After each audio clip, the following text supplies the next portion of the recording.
Day 2 of January and you see record high levels on the Nifty. The Nifty is at 26,327. Today's level that has been hit of 26,332 is the lifetime high level for the Nifty. This is for the first time that we've seen in this calendar year, just on the second day, that the Nifty has hit a fresh all-time high level. Smart moves that can be seen across sectors including autos, metals, real estate. In fact, it's the auto sales figures that have also managed to end in top gear as far as 2025 is concerned. Volumes that have risen 6% on a year-on-year basis to record 4.5 million units. In fact, experts are pointing out to how GST rationalization and the repo rate cuts have all boosted the consumer sentiment. Joining me to detail more for us on the same is my colleague Chetan Bhutani. Chetan, December numbers, again coming in at top gear for the auto space.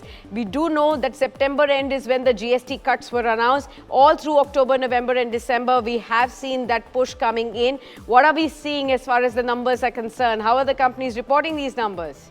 Well, Sakshi, it's just not the good start to the year for the markets. It's also for the auto industry because remember, for the auto industry that was degrowing and seeing a degrowth of about -1 to 0% growth from till September has suddenly grew to about 25 to 26 odd percent and is likely to close the financial year with a flat growth of about 5 to 6%. So clearly, very good numbers coming in for the auto industry here. In fact, Maruti Suzuki again leading the pack with a likely growth of 32 odd percent, Mahindra and Mahindra about 22 odd percent, Tata Motors closing at about 12%, and of course, Kia also having 108% growth year on year. So definitely, we are heading to a big party for the auto sector is concerned. We have had huge launches coming up. Kia's new launch came up today, and of course the month is already very busy. In fact, usually the month of January is very busy for the auto season, very lame for the auto season. But now in January 2026, we'll have a whole lot of auto launches lined up and drives lined up. So clearly a very busy month for the auto sector as well. But yes, overall it's a party season, and with 4.5 million units being sold on repo rate cuts and GST rate rationalization as well.